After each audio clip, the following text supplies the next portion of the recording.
Increasingly large parts of the city are entirely privately owned, privately controlled, run by private companies, policed by private security. Absolutely critical, no political protest.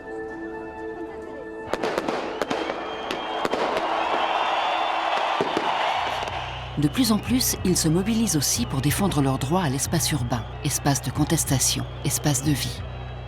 Ils revendiquent plus de démocratie et dénoncent une manière de concevoir la ville dont ils se sentent exclus. Diese Nachricht geht an Hamburg und Burgos in Spanien, weil dort auch gerade die Hütte brennt. Dear comrades in Hamburg, one day we are in the barricades of Taksim. Next day we gather in Hamburg. Resist Hamburg, Istanbul is with you. Quels sont les nouveaux acteurs de la fabrique de la ville ? Les pouvoirs publics sont-ils encore garants d'une ville ouverte et accessible ? Qu'en est-il de la démocratie urbaine aujourd'hui ? Les habitants ont-ils leur mot à dire face aux technocrates, aux politiques, aux urbanistes, aux promoteurs qui dessinent et façonnent nos villes ?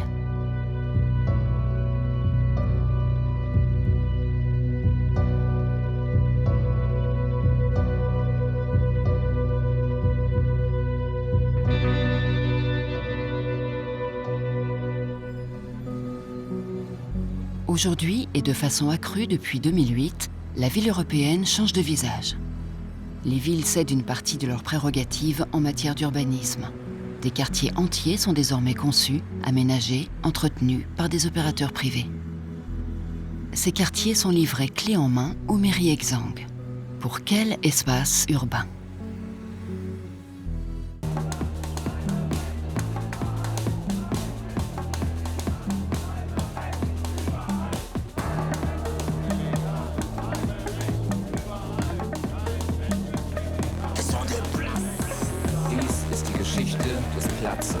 Dies ist die Geschichte des Kampfes um den Platz.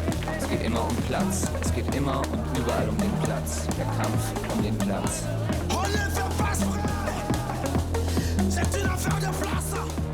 Hambourg, la ville la plus riche d'Allemagne, est une ville vitrine en pleine rénovation. Les tensions sont fortes dans les quartiers populaires visés par le renouvellement urbain. Le mouvement du droit à la ville regroupe plusieurs initiatives d'habitants qui luttent contre les conséquences de cette dérive de la ville rentable. La hausse des loyers, les évictions des habitants les plus pauvres des quartiers dits à valoriser, la confiscation des espaces publics. Niels habite San Paoli depuis 16 ans. Il fut l'un des premiers à adhérer au mouvement dès qu'il a observé les conséquences de la rénovation de Hambourg sur son propre quartier. Nous sommes nombreux à participer depuis 2009 à ce réseau du droit à la ville. Le droit à la ville, c'est un concept issu de la pensée d'Henri Lefebvre dans les années 60. Cela pose la question, à qui appartient la ville ? Et évidemment, on sait aujourd'hui que la ville n'appartient pas à ceux qui habitent dedans. Mais la ville appartient à des investisseurs, des propriétaires fonciers, des autorités. Cela a pour conséquence que ceux qui décident, ce sont seulement ceux à qui appartient le sol et le foncier. La revendication du mouvement du droit à la ville, qui n'existe pas seulement à Hambourg, est qu'on veut changer cela. On doit d'une manière ou d'une autre, dans les prochaines années ou siècles, tout faire pour que la ville appartienne à tous et introduire une nouvelle sorte de démocratie dans la ville. Une ville qui n'expulse personne car les loyers sont inabordables. Une ville où chacun a son mot à dire. Une ville accessible à tous. Un tribunal d'Istanbul invalide le projet d'aménagement de la place. Une mobilisation populaire, en partie spontanée, a réussi à faire échouer un projet urbain, mais la politique des grands travaux du gouvernement s'accélère. La collusion entre les entreprises du BTP et le pouvoir politique est la clé de voûte d'un système économique qui repose essentiellement sur une urbanisation galopante. 6 millions d'immeubles sont prévus, 150 malls sont en construction, en plus d'une centaine existants, dans un étalement urbain incontrôlé.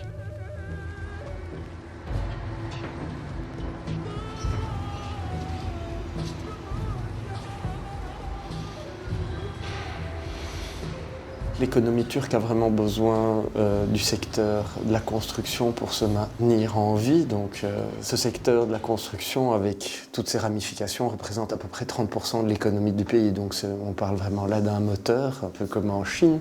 Donc le but, c'est vraiment maintenir cette machine, que la cavalerie continue à avancer. Ni les mairies ni l'État ne sont plus garants de la qualité de l'espace urbain, de ses rues, places ou squares. Et ils participent main dans la main avec les opérateurs privés au renouvellement brutal de quartiers entiers. L'Assemblée nationale en Turquie est composée beaucoup d'hommes d'affaires. Enfin, la référence à l'intérêt public dans la politique urbaine n'est pas une référence très fréquente.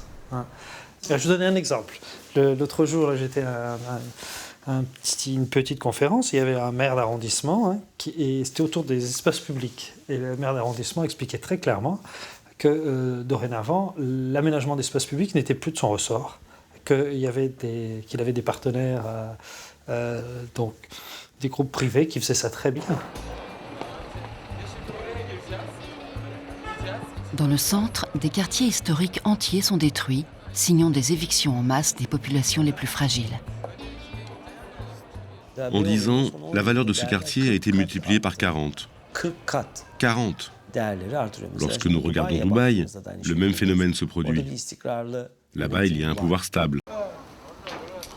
Les collines qui bordent la mégalopole de 13 millions d'habitants sont la cible des promoteurs, toujours en quête de terrains disponibles.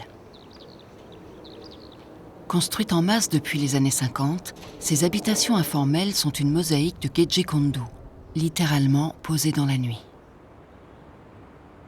Le but du gouvernement, les rayer de la carte, afin de construire de nouveaux quartiers pour les classes aisées. Ici, dans ce régime autoritaire, l'enjeu n'est plus l'espace public, mais la défense d'un quartier et du droit de ses habitants de continuer à y vivre.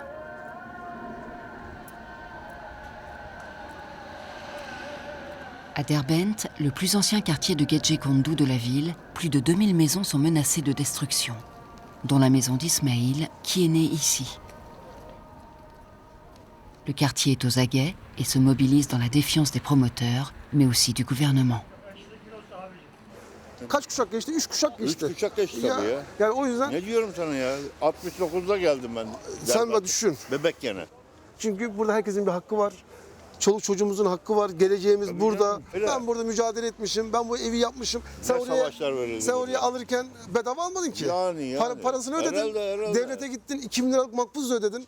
Mesela belediye alanında oturanlar... Hala ödüyoruz. Hala ödüyorsunuz. Hala ödüyor. Hala ödüyoruz. Vergini ödüyorsun. Emlak vergini ödüyorsun. Tabii çevre canım. Temizlik vergisini ödüyorsun. Her şeyini ödüyorsun ama burası senin değil. Olmadı. Böyle bir şey yok. Temsil edecek bir komparatif kurduk. Şu anda da hemen hemen halkın %90'ını bir temsil ediyoruz. Yani tek bir şansımız var abi, samimi söylüyorum. İnanın bu Derbent eğer biz tek çatı altında toplanmazsak, güç birliği yapmazsak bizi parçalarlar. İlla. Son bir yıldır Derbent'i riskli alan ilan ettiler. Bizleri buradan alıp başka yerlere götürmek istiyorlar. Biz de mücadele edip kendi yerimizde yaşamak. Dire qu'un quartier est situé dans une zone à risque sismique et que les habitats ne sont pas aux normes est l'argument premier des services publics pour mener leurs futurs projets d'aménagement.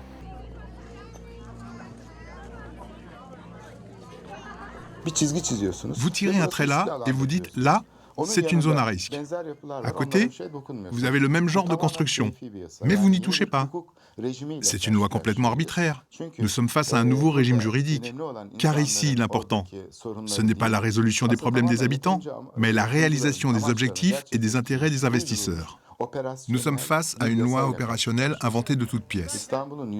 Avec cette loi sur les catastrophes, 70% d'Istanbul a été déclarée zone à risque avec droit de préemption. Aslında bu 10 tane mahalle derneği birleşmiş ve bunlar birlikte yürütüyorlar davaları falan anladığım kadarıyla. Bizim davalarımız bizle alakalı direkt. O saydığım tüm davalar bize her türlü desteği veriyorlar. Ama davalar tabii işbirliği yapıyoruz ama davalar direkt Derbent'le alakalı hepsi. Ben sadece hani şey söyleyeyim, hem afet alanı ilan edilmiş. Geliyoruz. L'émission Metropolitica de la radio indépendante Agik Radio est consacrée aux luttes urbaines depuis les événements de Gezi.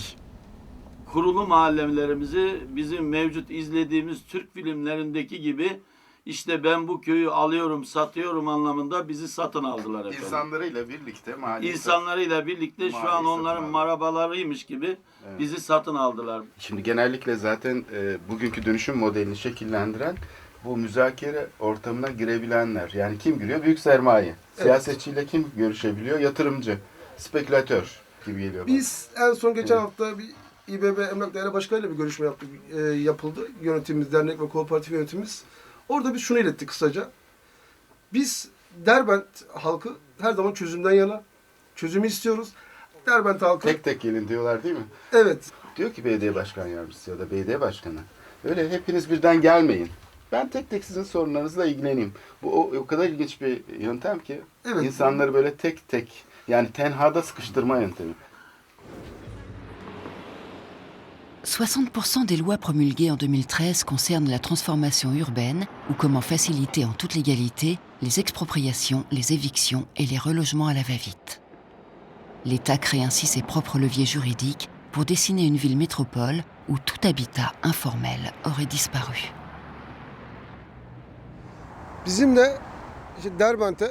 Ici à Derbent, ils ne nous disent pas exactement ce qu'ils veulent faire, mais ces constructions sont le vrai visage de la transformation urbaine.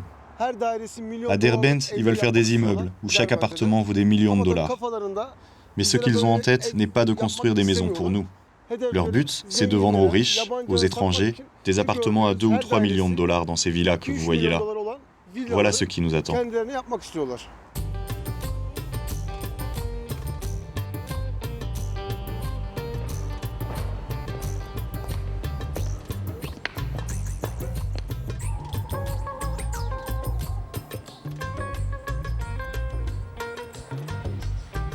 Istanbul se recouvre inexorablement d'une multitude de gated communities, résidences sécurisées de haut standing. Ce type d'habitat est désormais standard dans la périphérie d'Istanbul.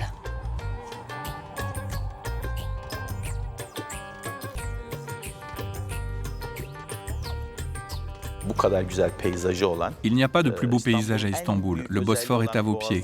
Ce qui m'impressionne beaucoup dans ce projet, c'est qu'il amène à vos pieds le Bosphore, l'un des plus beaux paysages d'Istanbul. Ici, nous offrons aux gens la possibilité de vivre selon un concept de vacances 24 heures sur 24, 7 jours sur 7.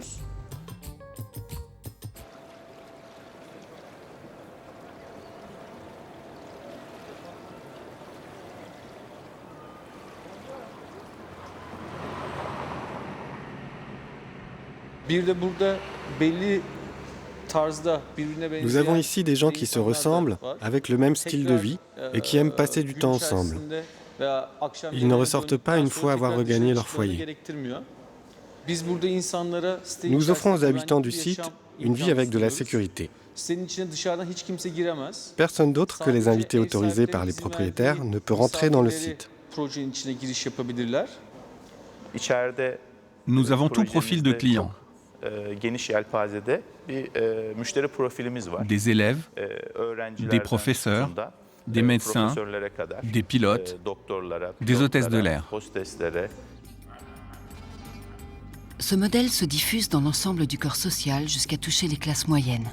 Habiter une gated community est avant tout l'affirmation d'un statut. La ville se transforme en une mosaïque d'enclaves fermées.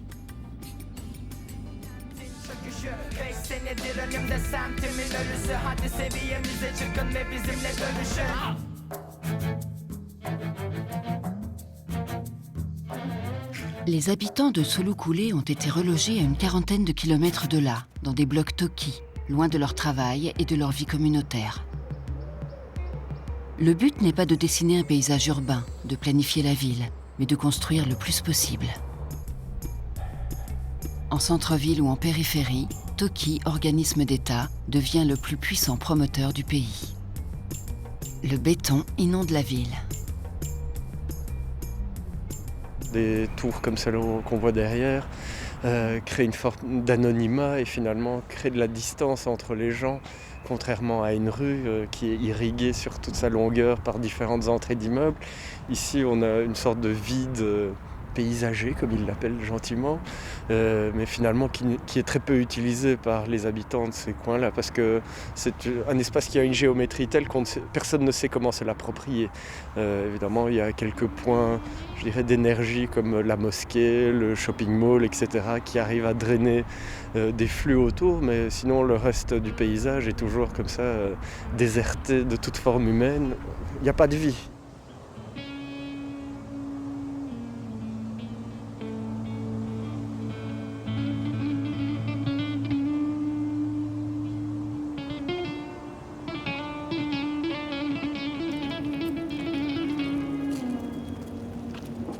Depuis les événements de Gezi, la ville est sous haute tension. En plus des multiples résistances locales aux pressions immobilières, des activistes s'interrogent sur les liens entre dirigeants et promoteurs, pouvoir et circuits financiers, et le système d'imbrication qu'ils tissent par le biais de cartes participatives. Yashar, Sinan et Elif ont tous les trois été actifs lors de l'occupation de Taksim et du parc Gezi. Şu anda işte 10 kişiyle başladık. Şu anda herhalde bir 30 kişi var çalışmak isteyen. 6 Haziran'da ilk Gezi Parkı'nda bir araya geldik. Bir poster yaptık. İşte parkta buluşacağız. Mülksüzleştirme ağları ile ilgili çalışmak isteyenler. Bunları kim yapıyor? Bu projenin arkasında kim var dendi. Yani hani çok net örneklerden işte kamu şirketi, TOKİ Başbakanlığa bağlı ve hani kurulan ortaklıklar, yani doğrudan bir zaten özel ve kamu aktörleri arasında kurulan bir ortaklık var. Hani nasıl bir ortaklık? Hazine toprağını TOKİ diyor ki gel burayı sen geliştir, kârını paylaşalım diyor. Yani bütün usulsüzlükleri yapabilirsin. Yani çünkü senin şeyin sahibin zaten o. Hiç çekinmiyorlar bunda. Evet, genelde Avrupa'da devlet içi ise arada bir yatırımcıları biraz frenlemeye çalışırken burada bayağı böyle bir motoruna yağ dökerek makineyi hızlandıran bir sistem var. Evet. Bu toprak kaynağını sınırsız bir iktidarla birleştiriyorsun. Çünkü hani planlama, işte kimin nerede kalacağını, kimin hak sahibi olacağını vesaire vesaire belirleyebiliyorsun. Ve dolayısıyla hani şey gibi SimCity oynar gibi istediğin gibi şehri değiştirebiliyorsun. À Derbent, Ismail et ses voisins ne cessent pas leur mobilisation. Ils viennent d'apprendre que le maire de l'arrondissement a réussi à convaincre 40 familles de quitter le quartier pour laisser la place aux promoteurs. La suspicion entre mairie et habitants est à son comble.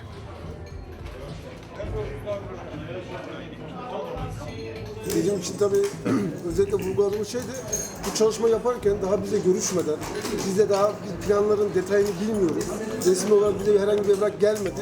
O nedenle rezerv alanla ilgili bir çalışma yapmayın. Çünkü biz Derbent olarak rezerv alanı kabul etmiyoruz. Taksit ödedik, biz işgalci değildik. Bizim buraya gelip İzalüşüyle kandırarak, alınarak mağdur edilen halk biziz esasında. Asla biz işgalci değiliz. Ama kaygılarımız var mı? Var. Bizim haklarımızı, gerçekten haklarımızı.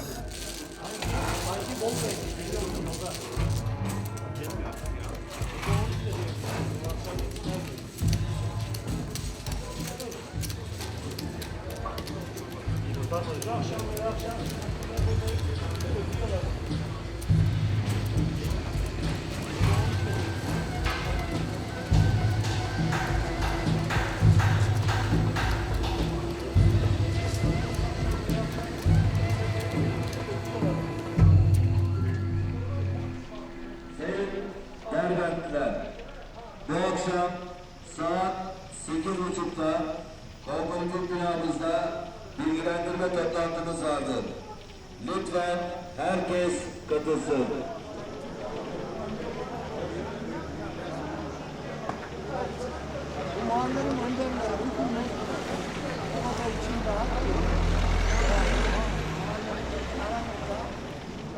Au cas par cas, maison par maison, les habitants tentent de prouver que la loi antisismique n'est pas recevable pour les expulser de leur quartier.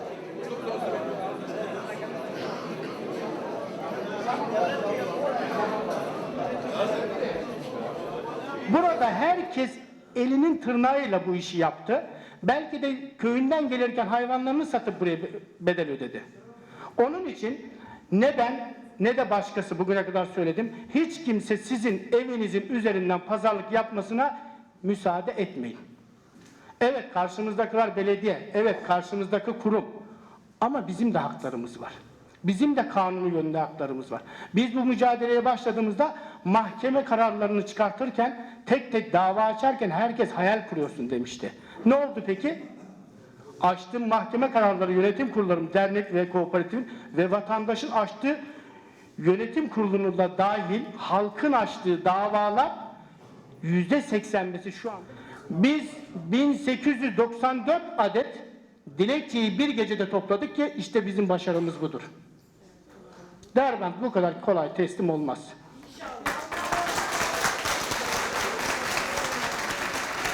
Au fil des mois, les habitants ont pu prouver qu'il n'y avait aucun rapport scientifique officiel et reconnu établissant que Derbent était une zone à risque sismique. Une dizaine de maisons sur les 2161 que compte le quartier sont pour l'instant protégées. Les premiers procès gagnés constituent le premier cas de jurisprudence en Turquie à enrayer l'un des plus puissants leviers du pouvoir pour asseoir sa politique urbaine. L'exemple turc est extrême en Europe. Le tandem pouvoir-promoteur dessine une ville morcelée où les habitants sont les grands absents de la transformation urbaine et du dépeçage de la ville en zone de séparation, ségrégée. Comme à Derbent, l'usage du droit peut-il protéger nos espaces urbains et replacer l'habitant au centre des enjeux de cette fabrication de la ville? Comment pérenniser ces actions?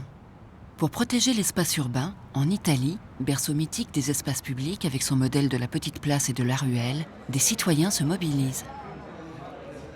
Depuis 3 ans, suite à un référendum qui marque le retour au service public de la distribution de l'eau et un mouvement d'occupation d'espace, théâtre ou cinéma en déshérence promis à la privatisation, une cinquantaine de juristes rédigent un projet de loi destiné à être présenté au Parlement. Il s'agit de définir précisément la notion de bien commun et ses contours. L'expérience de l'eau a été extraordinaire. On a économisé beaucoup d'argent, parce que sinon, ça aurait été privatisé. C'est une continuité. Nous devons arriver au point où certaines pratiques des biens communs ne seront plus remises en question. Comme aujourd'hui, personne ne remet en question qu'en voiture, on met une ceinture de sécurité.